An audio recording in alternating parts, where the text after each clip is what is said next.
तो आज की क्लास में हम लोग स्टार्ट करेंगे लास्ट टॉपिक इस चैप्टर का, दैट इज कोऑर्डिनेट ज्योमेट्री का लास्ट टॉपिक, वो है एरिया ऑफ ट्राइंगल। देखो, चैप्टर का नाम है कोऑर्डिनेट ज्योमेट्री और इसमें एरिया ऑफ ट्राइंगल कर रहे हैं। तो एक बात तो सिंपल है कि यहाँ पे हम area of triangle half into base into height वाले फॉर्मूले से नहीं निकालेंगे। आपने सीखा हुआ है एरिया ऑफ ट्राइंगल क्या होता है, half into base into height. Height या कह लो या ऑल्टीट्यूड कह लो, सेम थिंग, या परपेंडिकुलर, कुछ भी कह लो। तो अब यहाँ पे लेकिन हम कोऑर्डिनेट ज्योमेट्री पढ़ रहे हैं, तो अगर मेरे पास किसी भी एक ट्राइंगल का, ये मान लो x1 y1, x2 y2, x3 y3, अगर मेरे पास ट्राइंगल के जो वर्टिसेस है ना, that is A B C, इसके अगर कोऑर्डिनेट्स हैं, तो मैं area of triangle using these coordinates कैसे निकालूंगा, इसको मैं इस वीडियो में आपको बताने वाला हूं। तो इसमें एक सिंपल फॉर्मूला यूज होने वाला है और अकॉर्डिंग टू दैट फॉर्मूला, ध्यान रखना इंपॉर्टेंट फॉर्मूला है, according to this formula area of triangle is equals to half। अब देखो, इसको मैं लिखने का तरीका बता देता हूँ ताकि आप कभी गड़बड़ ना करो। आप पता क्या करना, पहले लिखना x, ब्रैकेट में लिखना y minus Y plus X, y minus Y plus X, y minus Y. Formula ये नहीं है, अभी फॉर्मूला मैं कंप्लीट करूंगा। अब देखो, ताकि कभी गड़बड़ ना हो लिखने में, इसको काउंटिंग करनी है आपको। स्टार्टिंग किससे होगी, 1 2 3। तो यहाँ लिखोगे 1, यहाँ पे लिखोगे 2, यहाँ लिखोगे 3, यानी x1 ब्रैकेट में y2 माइनस y3, फॉर्मूला ये है। अब काउंटिंग आपने पहले 1 से स्टार्ट करी ना, अब 2 से स्टार्ट करो। 2 के बाद क्या आएगा, 3। अब 3 के बाद वापस रिपीट होगा 1, तो ये बना x2 y3 माइनस y1। अब आपको यहाँ से करनी है काउंटिंग 3 से स्टार्ट। 3 के बाद वापस साइकिल घूमेगी तो 1, फिर यहाँ आएगा 2। तो देखो आपका फॉर्मूला क्या बन गया, half into bracket open x1 bracket y2 minus y3 plus x2 bracket y3 minus y1 plus x3 bracket y1 minus y2, this is y2, right. ये बन गया आपका फॉर्मूला। अब एक इंपॉर्टेंट चीज का ध्यान रखना, यहाँ पे जो यूनिट होगी ना, यूनिट ऑफ एरिया आप यूज करोगे यूनिट स्क्वायर, और आप ये भी लिख सकते हो स्क्वायर यूनिट, एक ही बात है। यानी जो भी आंसर आएगा आप इसमें लिखोगे यूनिट स्क्वायर और स्क्वायर यूनिट, आपकी मर्जी, जो भी यूज करना चाहो। अब इसमें आपको मैं दो इंपॉर्टेंट नोट लिखवाना चाहता हूँ, और जो नोट है वो ये है, if area comes out to be negative, then use numeric value only।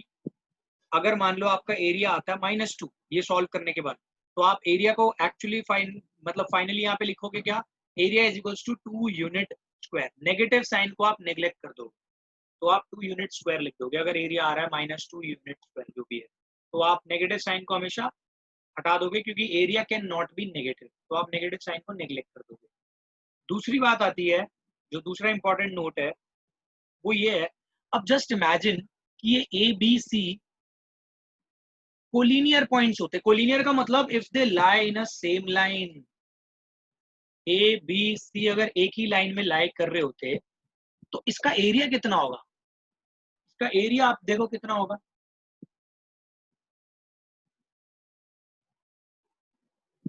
इसका एरिया कितना होगा, 0। देखो सोचो, मैं इस ए पॉइंट को और क्लोज लाऊं, एरिया कम होएगा, और क्लोज लाऊं और कम होएगा, और क्लोज लाऊं और कम होएगा, इसी पे ले आऊं तो ट्राइंगल खत्म हो गया, बंद हो गया ट्राइंगल, यानी कि एरिया बचा ही नहीं कुछ। तो यहाँ पे लिखना area of collinear points is always 0। Area collinear points का हमेशा क्या होएगा, 0, and this is compulsory, mandatory, ये 0 ही होगा और कोई पॉसिबिलिटी नहीं है। तो ये दो नोट है। तो इस पे बेस्ड हम एक क्वेश्चन करते हैं, आपकी बुक का है एग्जाम्पल नंबर 11। एग्जाम्पल 11 देखो आप, इसमें क्या लिखा है, 3 आपको कोऑर्डिनेट्स दे रखे हैं और आपसे पूछा है find the area of triangles whose vertices are. एक ट्राइंगल ड्रॉ कर लो, उसके वर्टिसेस आपको दे दिए, नाम रख लो ए बी सी। ये जो ए है इसका वर्टेक्स ये है आपका 1, -1 और दूसरा -4, 6 एंड देन -3, -5। अब यहाँ पे एक बात ध्यान रखना, आप हमेशा ना नेमिंग कर लेना, एक को x1 y1, फिर दूसरे को x2 y2, x3 y3। अब आप सोचोगे क्या ये फिक्स है, मतलब एक बार फॉर्मूला अप्लाई करने के लिए आपकी मर्जी, आप इसको x1 y1 ले लेते, फिर इसको x3 y3 ले लेते, तो ये आप अपनी मर्जी से लेट कर सकते हैं। अब इसका एरिया का सीधा फॉर्मूला लिखना है, मैंने आपको फॉर्मूला लिखवाना सिखाया अभी, x1 y2 y3 plus x2 y3 y1 plus x3 y1 y2, फिर ब्रैकेट क्लोज। बस वैल्यूज पुटी तो करनी है आप। x1 देखो क्या है 1, यहाँ पे 1, y2 कितना है आपका देखो 6, माइनस y3 कितना है आपका -5, इसका ध्यान रखना साइन। x2 के बारे में अगर मैं बात करूँ तो x2 है -4, y3 कितना है आपका, y3 है -5, माइनस y1 कितना है -1, प्लस x3 देखो आप, x3 है -3, y1 -1, -6 हो जाएगा ये, क्योंकि ये यहाँ पे 6 है। अब आपको इसे सॉल्व करना है, हाफ इंटू, यहाँ पे हाँ भाई मिस्टेक मत कर देना कभी, 6 ये बन जाएगा 6 + 5 -5, माइनस और माइनस प्लस हो जाएगा तो ये 5 बन गया। ये देखो ये कितना बनता है, -5 + 1 दैट इज -4, -4 और -4 को जब मल्टीप्लाई करोगे तो ये तो आपका +16 बन जाएगा। अब ये देखो ये कितना बन रहा है, ये बन जाएगा -1 -6 -7 इंटू -3, तो ये +21 बन रहा है। तो ये आपका आंसर सॉल्व होके आ गया, 11 + 16 + 21, ये बनता है आपका 48। 48 इंटू हाफ कर दो दैट इज 24, और 24 यूनिट स्क्वायर, या फिर आप इसको ऐसे भी लिख सकते हो 24 स्क्वायर यूनिट्स। तो आपका एरिया ऑफ ट्राइंगल आ गया। देखो बिना ऑल्टीट्यूड बिना बेस के हमने एरिया ऑफ ट्राइंगल फाइंड कर लिया यूजिंग दीज कोऑर्डिनेट्स। देखो अब ऐसे ही मैं आपको एक और क्वेश्चन करा देता हूँ, बस उसमें आंसर में देखना फर्क क्या आएगा। मतलब आपको वैसे मैं समझा तो चुका हूँ, बट आप देख लोगे कि आपको एक और एग्जाम्पल मिल गया, एग्जाम्पल नंबर 12। एग्जाम्पल नंबर 12 में ये एक ट्राइंगल है, ट्राइंगल के आपको कोऑर्डिनेट्स दे रखे हैं, find the area of the triangle form by the coordinates 5, 2। दूसरे के कोऑर्डिनेट्स आपको दे रखे हैं 4, 7, फिर 7, -4। आपका काम अगेन वही रहेगा, आपको एरिया का फॉर्मूला कंपलसरी लिखना पड़ेगा, half into x1 y2 y3 plus x2 y3 y1 plus x3 y1 y2। ये हाफ इंटू, यहाँ पे x1 की जगह देखो आपका काम क्या करना है, इसकी naming x2 y2 x3 y3, ऐसी वो जो बचा हुआ है उसको क्या बोलोगे x1 y1। तो यहाँ पे x1 की जगह क्या लगाओगे 5। अब आप यहाँ से रीड कर करके बस वैल्यू पुट करनी है आपको, और हमेशा डायग्राम जरूर बनाना है, इससे क्या होता है आप गलत वैल्यू पुट नहीं करोगे, इसके चांसेस बहुत कम हो जाएंगे, एक्यूरेसी बढ़ जाएगी। माइनस y3 है -4, कितना बन गया, plus x2 that is 4, y3 -4, y1 आपका है 2, प्लस x3 इज 7, फिर y1 2 माइनस y2 7। तो आप यहाँ पे देखना आंसर आपका कितना आएगा। ये तो 11 बन जाएगा, 11 इंटू 5 55। ये देखो -6, 6 4 जा 24 यानी कि -24, ये कितना आ रहा है आपका 2, ये -5 -35। तो आप यहाँ पे देखोगे -35, और ये आपका सॉल्व होके देख लो कितना आता है आंसर। इसको कैलकुलेट कर लो, ये आपका बन रहा है लगभग -4, हाफ इंटू -4, इसको इससे कैंसिल करोगे -2। आपको मैंने बताया था अगर नेगेटिव आ जाता है ना तो आप एरिया को क्या लिखोगे, यहाँ पे लिखोगे since area can not be negative, आप इसको पॉजिटिव लिख दोगे और लिख दोगे 2 स्क्वायर यूनिट। ये हो गया आपका फाइनल आंसर। अब मैं आपको सबसे इंपॉर्टेंट क्वेश्चन कराने वाला हूँ इस एक्सरसाइज का, जो कि बोर्ड्स एग्जाम के पर्पज से भी बहुत यूजफुल है। और ये टाइप जो है ना, क्वेश्चन का टाइप ऐसा है,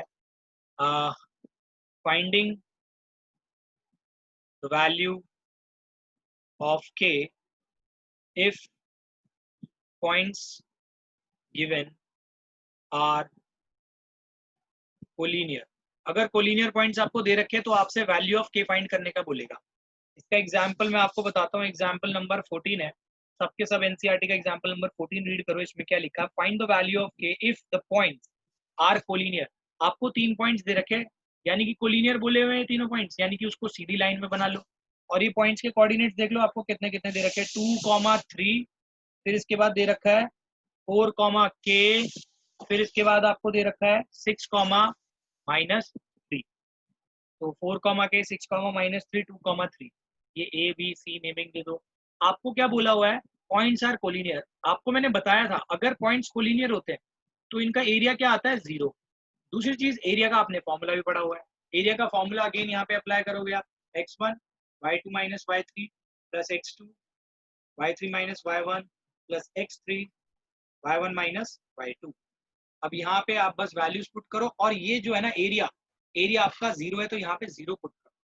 अब यहाँ पे वैल्यू निकालो। x1 देखो, यहाँ पे नेमिंग जरूर कर देना, x1 y1, x2 y2, x3 y3।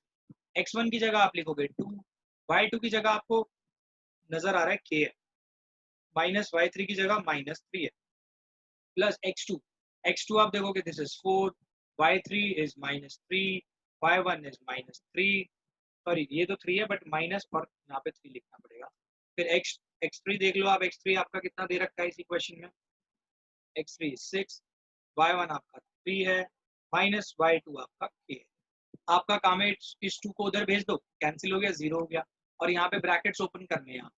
देखो ये कितना बनेगा, ये बन जाएगा k+3, right, minus minus plus हो जाएगा। अब ये जो k+3 है 2 से भी मल्टीप्लाई होगा तो ये बनेगा 2k+6, प्लस ये देखो कितना बनेगा, -3 दैट इज आपका, ये आपका आ गया -3, और -3 कितना होता है, -6 इंटू 4 -24। अब ये जो ओपन करोगे जब आप, ये बनेगा 6 3 18 -6, इसको मैंने इससे मल्टीप्लाई किया, फिर इससे मल्टीप्लाई किया। अब आपकी वैल्यू, के की वैल्यू निकालनी है आपको, तो के की वैल्यू बहुत इजीली निकाल लोगे। अब इसको नॉर्मल तरीके से जैसे आप सॉल्व करते आए हो लीनियर इक्वेशन, ये तो 1 वेरिएबल वाली है भाई। ये आपका बन जाएगा -4k, और यहाँ पे 0 है ही। ये आप देख लो कितना आ गया 18, एंड इसकी वैल्यू देख लो, ये आपको हो ये +24, क्योंकि 18 + 6 24, और -24 0 ही आ गया। तो यहाँ से इसको इधर भेज दो, 4k = 0, तो दिस इम्प्लाइज k = 0। तो आपकी वैल्यू ऑफ के आ गई, तो k = 0 is the final answer. तो ऐसा वाला क्वेश्चन बहुत एग्जाम में आने के चांसेस होते हैं, इंपॉर्टेंट है, इस एक्सरसाइज के हिसाब से इसको मार्क। अब इसके बाद एक लास्ट टाइप का क्वेश्चन रही है। क्वेश्चन देखो क्या होगा, आपसे यहाँ पे एप्लीकेशन यूज कराएंगे इसकी, और कैसे देखो। अगर मैं आपको बोलूँ कि एक क्वाड्रिलेटरल है, कैसा भी हो सकता है क्वाड्रिलेटरल, इसके अगर मैं आपको कोऑर्डिनेट्स दे दूं सारे, और आपको बोलूँ find the area of this quadrilateral, तो आप कैसे फाइंड करोगे। तो इसमें सिंपली हम एक डायगोनल खींच देंगे, डायगोनल खींचने के बाद एक क्वाड्रिलेटरल 2 ट्राइंगल्स में बट जाता है, इन 2 ट्राइंगल्स का सेपरेटली आप निकाल दो। चलो इसी पे बेस्ड हम एक क्वेश्चन कर लेते हैं, फिर हमें ये चीज बिल्कुल क्लियर हो जाएगी। That is example number 15। Example number 15 देखो, इसमें क्या लिखा है, फाइंड, नहीं, इफ ए, आपको यहाँ पे ये दे रखे क्वाड्रिलेटरल से दे रखे हैं, एक कोऑर्डिनेट है ए, मतलब ये ए बी सी, ये जो वर्टेक्स हैं इसके कोऑर्डिनेट्स आपको दे रखे हैं -5, 7, एंड बी के कोऑर्डिनेट्स दे रखे हैं -4, -5, सी के कोऑर्डिनेट्स -1, -6, एंड डी के कोऑर्डिनेट्स 4, 5। आपको बोला है are the vertices of quadrilateral, मतलब ये वर्टिसेस है क्वाड्रिलेटरल के, find the area of the quadrilateral ABCD। तो आप क्या करोगे, ज्वाइन, आपकी मर्जी है किसी को भी ज्वाइन करा लो, ज्वाइन, मैंने यहाँ पे AC कर दिया, ज्वाइन A to C। अगर आप यहाँ पे देखोगे, अब यहाँ पे 2 ट्राइंगल बन गए। Now area of triangle ABC। यहाँ पे अगेन आप फॉर्मूला लगा दो। देखो अब मैं यहाँ पे डायरेक्टली कर रहा हूँ, आप पहले ना इसको x1 मान लो, इसको y1, this is x2, y2, this is x3, y3। तो पहले यहाँ पे सबसे पहले हम x1 लिखते हैं ना, मैं डायरेक्ट लिख रहा हूँ x1, फिर हम लिखते हैं y2 माइनस y3, ये बन गया, प्लस फिर हम यहाँ पे लिखते हैं x2 दैट इज -1, तो ब्रैकेट के अंदर y3, y3 इज -5, फिर माइनस, फिर हम लिखते हैं y1 प्लस लास्ट में लिखते हैं x3, x3 आपका कितना है -4, फिर यहाँ लिखेंगे y1, y1 इज 7 माइनस, फिर y2 इज क्या कहते हैं 3 के बाद 1 2, हाँ कितना आ गया। आपका काम क्या है, इसको सॉल्व कर देने का। ये सॉल्व कितना हो जाएगा आपका -5 मल्टीप्लाई, यहाँ पे देखो ये सॉल्व होके आपका -1 आएगा, माइनस माइनस प्लस ये -1, यहाँ पे देखो ये कितना आएगा 7 और 5 12 होता है -12, और ये माइनस बाहर था +12 हो जाएगा। ये आपका 13 है, 13 इंटू 4 ये माइनस इतना आ रहा है आपका तो चेक कर लो ये कितना आ गया 7 और 13 पूजा 52। अब देख लो ये आपका सॉल्व होके आंसर कितना आता है, तो आप देख लो ये आपका आ रहा है हाफ इंटू देखो 5 प्लस 12 दैट इज 17, 17 माइनस 52, तो 17 माइनस 52 आप लोग निकाल सकते हो, दैट इज 35, वो भी नेगेटिव, और अपॉन 2 भी है, अपॉन 2 को भूल मत जाना कितना आया, लेकिन आपको नेगेटिव पार्ट कंसीडर नहीं करना होता, तो आप इसको क्या लिखोगे 35/2 स्क्वायर यूनिट्स। काइंडली चेक कोई कैलकुलेशन मिस्टेक ना हुई हो। मैं सजेस्ट करूंगा आप लोग एडीसी का एरिया अपने आप निकाल के दिखाएं प्रैक्टिस के लिए।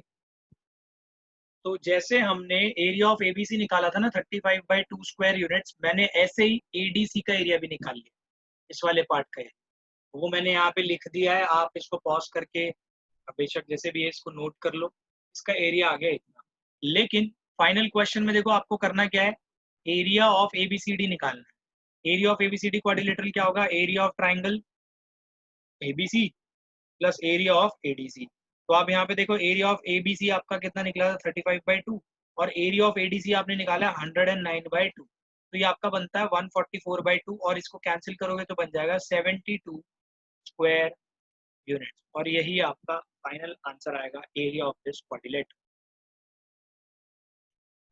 Now I want every one of you to try question number 5 of exercise 7.3। 7.3 का क्वेश्चन नंबर 5 आप अपने आप से अभी ट्राई करो। तो इस क्वेश्चन में देखो क्या लिखा है, you studied in class 9 that a median of a triangle divides it into two triangles of equal area. मतलब अगर कोई भी एक ट्रायंगल आप बनाते हो और इसमें अगर एक मीडियन ड्रॉ करते हो, तो ये जो मीडियन इन दो मतलब एक बड़े ट्रायंगल को दो पार्ट में बांट रहा है ना, तो ये जिस बांट रहा है ये और ये एरिया इक्वल है, ये आपको प्रूव करना है। क्वेश्चन के अंदर आपको क्या दे रखे हैं, ट्राइंगल के कोऑर्डिनेट्स दे रखे हैं, वर्टिसेस के कोऑर्डिनेट्स दे रखे हैं ए बी सी के, दैट इज 4, -6, उसके बाद 3, -2, देन 5, 2। तो आप यहाँ पे करोगे ड्रॉ, एक कोई भी एक मीडियन कर लो, मैंने ए से ड्रॉ कर लिया, draw AD median to BC, BC के ऊपर एडी मीडियन बना लिया। अब एक बात बताओ, जो मीडियन होता है दो इक्वल पार्ट में बांटता है ना साइड को, यानी कि बीडी और डीसी 1:1 रेशियो में बटेंगे, therefore coordinate coordinate of D क्या होंगे, coordinate of D mid point फॉर्मूले से निकल जाएंगे। इसके कोऑर्डिनेट्स आप मिड पॉइंट फॉर्मूले से निकाल लोगे कैसे, इसको x1 मान लो, इसको y1 मान लो, ये x2 ये y2, तो मिड पॉइंट फॉर्मूले से कैसे निकलते हैं, x1 plus x2/2 comma y1 plus y2/2। तो यहाँ पे आप पुट कर लो x1 और x2 कितना 3 प्लस 5/2, 2 प्लस 2/2, तो आप यहाँ पे देखोगे ये बन जाएगा 4 और ये बन जाएगा 2, 4, 2 आपके पास इसके कोऑर्डिनेट आ गए। अब आपका नेक्स्ट स्टेप बहुत ज्यादा सिंपल है, and according to that step आप यहाँ पे क्या करोगे, एरिया ऑफ एबीडी निकाल लो। वही फॉर्मूला यूज करके एबीडी का, और यहाँ पे आप एरिया ऑफ एबीडी एबीडी निकालोगे। एक करेक्शन कर लो, क्वेश्चन के अंदर 3, -2 दे रखा है, तो इसको -2 कर लेना यार, यहाँ पे भी गड़बड़ हो जाएगी थोड़ी सी। ये जो है ये -2 + 2 अपॉन 2 हो जाएगा, और ये बन जाएगा आपका 0। तो ये 4, 0 आ रहा है, इसको करेक्शन कर लेना। क्वेश्चन के अंदर 3, -2 दे रखा है, बाकी मेथड में कोई प्रॉब्लम नहीं है, एवरीथिंग इज ऑल राइट, इसके अलावा बाकी सब कुछ ठीक है। अब एरिया ऑफ एबीडी निकालना है। एरिया ऑफ एबीडी कैसे निकलेगा, वही सेम फॉर्मूला, हाफ इंटू, मैं डायरेक्टली पुट करता हूँ यहाँ पे। अब आप यहाँ पे ध्यान रखना, नेमिंग करना मत भूलना, x1 y1, इसको ले लो x2 y2, इसको लिख दो x3 y3। अब यहाँ पे आप नेमिंग के हिसाब से चलो, ये बनेगा 4, फिर 0 माइनस -2 प्लस, फिर आपका क्या कहते हैं x2 दैट इज 4 ब्रैकेट के अंदर y3 -2, फिर y1 माइनस माइनस प्लस हो जाएगा, तो +6 आ जाएगा, माइनस माइनस, फिर बाकी बचा 3, फिर यहाँ पे अगर ये है 3, y1 इज -6, और ये y2 आपका कितना आ गया। तो आप ये देख लो सॉल्व होके आपका कितना आता है। ये तो आ जाएगा 4 2 8 प्लस, ये आपका आता है 4 4 16 आ जाएगा, फिर ये आपका 6 3 18 -18 आ जाएगा, तो ये -2 और 6 ये बन रहा है आपका 3 आ रहा है। ये आपका आ रहा है 3, सॉल्व होने के बाद ये आ रहा है 3/2 हो जाएगा, 3/2 स्क्वायर यूनिट्स। एक मिनट, 3 कह रहा हूँ, सॉरी 3 तो फाइनल सॉल्व होके आ रहा है, 3 स्क्वायर यूनिट्स आ रहा है, 3/2 नहीं, 16 + 8 24 24 माइनस ये आ रहा है आपका प्लस में आ रहा है आंसर 3 स्क्वायर यूनिट्स। ऐसे ही आप निकाल लोगे एरिया ऑफ एडीसी। एडीसी का एरिया भी ऐसे निकलेगा, हाफ इंटू, सबसे पहले काम क्या होगा इसमें, ये x1 y1 पहले से डिनोटेड है, ये x3 x2 y2, अब इसको ना x3 y3 ये ले लो, इसको मत लो। अब इस ट्राइंगल में ये कर दिया, तो x1 कितना आपका 4, फिर y2 आपका 0 माइनस y3 है 2 प्लस, नेक्स्ट x2 है 4, फिर y3 पे जाना पड़ेगा 2 माइनस y1 पे -6, फिर प्लस ये आपका जो लास्ट रह गया x3 दैट इज 5, फिर y1 देख लो आप कितना है, y1 है -6, फिर y2 -0। तो इसको मैं यहाँ पे सेपरेटली सॉल्व कर रहा हूँ भाई, इसका ही पार्ट आगे सॉल्व करा रहा हूँ। ये आपका बन जाएगा हाफ इंटू -8, देन ये आपका बन रहा है 6 + 2 8 8 4 32, फिर ये आपका बन रहा है -6 5 30 -30। तो आप यहाँ पे जब आप इसको सॉल्व करोगे तो बन जाएगा -6, या आपका आएगा -3।